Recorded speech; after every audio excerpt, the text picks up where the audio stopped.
Assalamualaikum warahmatullahi wabarakatuh. Halo semuanya, perkenalkan nama saya Natvia Putri Sharing Tias dengan NIM 44452505123. Pada video ini saya akan menjelaskan analisis data menggunakan R dalam rangka mengerjakan tugas praktikum mata kuliah statistika. Analisis yang dilakukan adalah uji ANOVA satu arah untuk mengetahui apakah terdapat perbedaan berat tanaman pada beberapa kelompok perlakuan menggunakan data Plancron. Jadi di sini kita pengen tahu nih apakah perlakuan yang berbeda itu benar-benar ngaruh ke berat tanaman atau enggak. Lanjut kita ke RStudio. Nah, di sini saya sudah mengload 3 library yang penting, yaitu adalah Tidyverse, ggplot, dan juga RSstatistics. Sambil kita run, saya akan menjelaskan.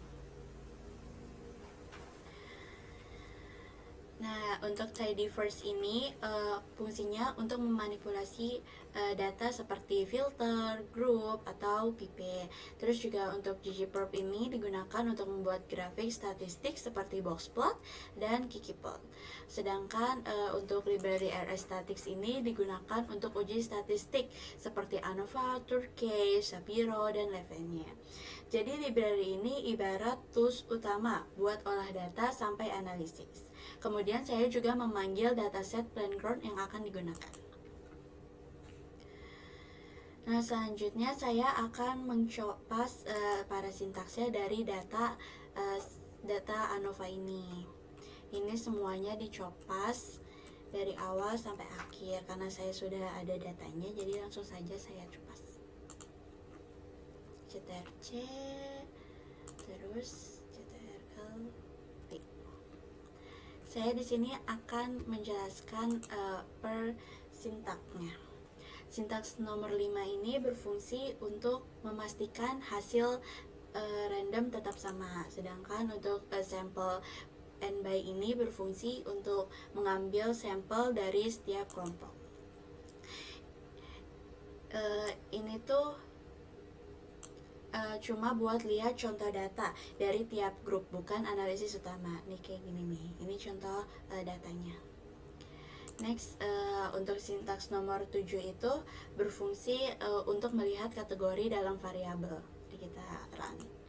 Nah, di sini terlihat ada 3 kelompok, yaitu CTRL, TRT1, dan TRT2.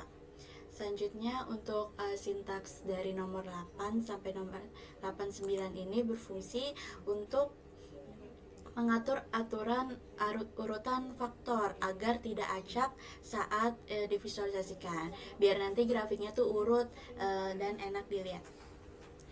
Next, kita akan mengerun sintaks dari 10 sampai 12. Nah, sintaks 10 sampai 12 ini berfungsi untuk lihat gambaran awal data sebelum lanjut ke analisis. Nah, ini gambaran awal data.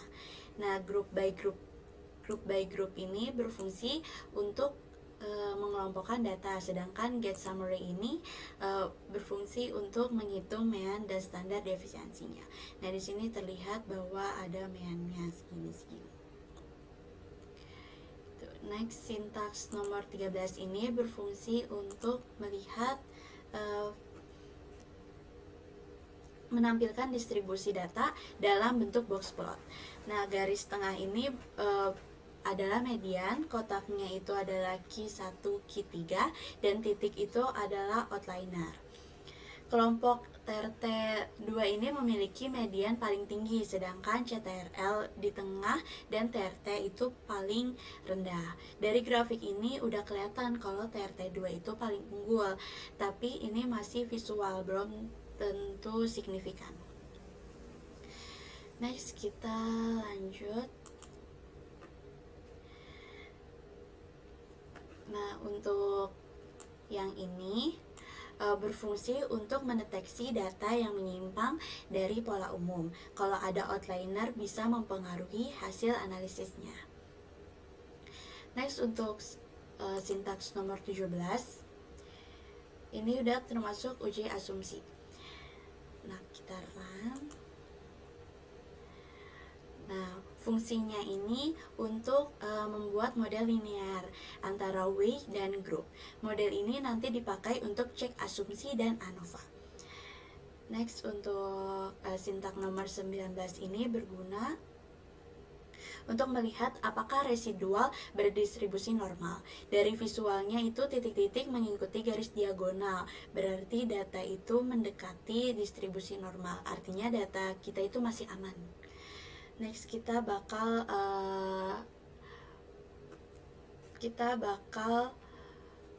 melakukan Shapiro test. Shapiro test ini berfungsi untuk uji normalitas secara statistik. Jika p-value lebih dari 0,5 maka normal. Nah, di sini terlihat bahwa nilainya itu lebih dari 0,05. Jadi datanya ini normal.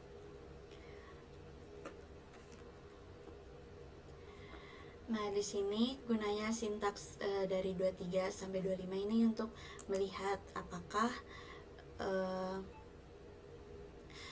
data kelompok juga normal. Nah, di sini terlihat bahwa data kelompok itu semua kelompok itu normal. Lanjut untuk sintaks nomor 26 ini. Nah, sintaks nomor 26 ini terlihat bahwa di dalam visualnya ini semua grafiknya itu mengikuti garis diagonal, berarti artinya itu datanya semuanya aman. Lanjut, kita akan melihat pola residual.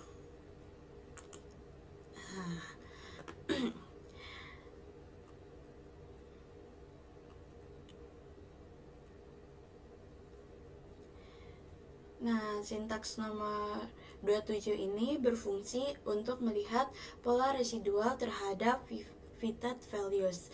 Dari visual ini titik-titik menyebar secara acak, tidak membentuk pola. Kesimpulannya model itu sudah sesuai. Selanjutnya untuk sintaks nomor 28 ini berfungsi untuk menguji kesamaan variansi. Jika interpretasi p-value-nya lebih besar daripada 0,05 itu udah termasuk homogen. Nah, di sini variansinya sama, jadi masih aman. Next, kita akan melakukan ANOVA test. Nah, ini adalah sintaks untuk melakukan ANOVA test. Nah, fungsinya ini untuk menguji apakah rata-rata antar kelompok itu berbeda. Jika p-value-nya lebih kecil daripada 0,05 itu artinya signifikan. Hasilnya menunjukkan ada perbedaan nyata antara kelompok. Lanjut kita akan melakukan uji tes Turki. Di sini fungsinya ini untuk membandingkan tiap kelompok, tiap pasangan kelompok. Jadi di sini terlihat bahwa hanya TRT1 dan TRT2 yang berbeda signifikan. Jadi yang paling beda itu yaitu TRT1 dan sama TRT2. Selanjutnya untuk sintaks 34 ini, sintaks 34 sampai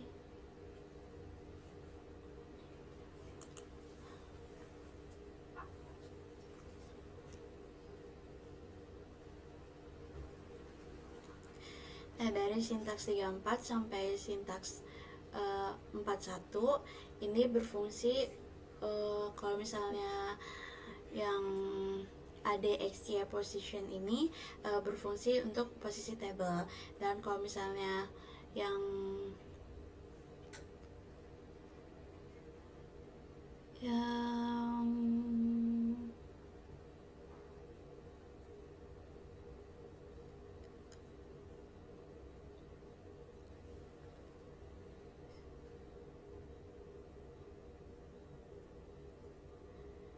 start p-value manual ini berfungsi untuk tampilkan p-value-nya, sedangkan yang hidden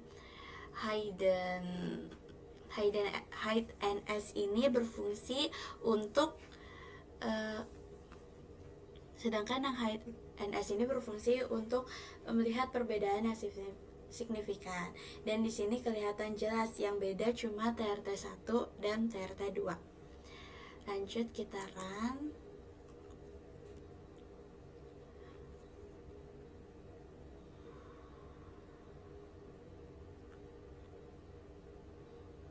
Kita run sampai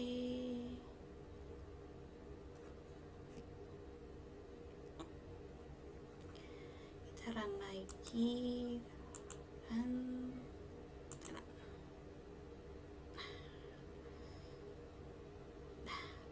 nah jadi dari sini sampai sini ini berfungsi untuk alternatif jika asumsi tidak terpenuhi. Nah, berdasarkan hasil analisis terdapat perbedaan berat tanaman antar kelompok perlakuan dan TRT2 ini menunjukkan hasil paling tinggi sehingga bisa dianggap paling efektif. Analisis ini menunjukkan pentingnya melakukan tahapan statistik secara lengkap, mulai dari eksplorasi, cek asumsi, sampai uji hasil.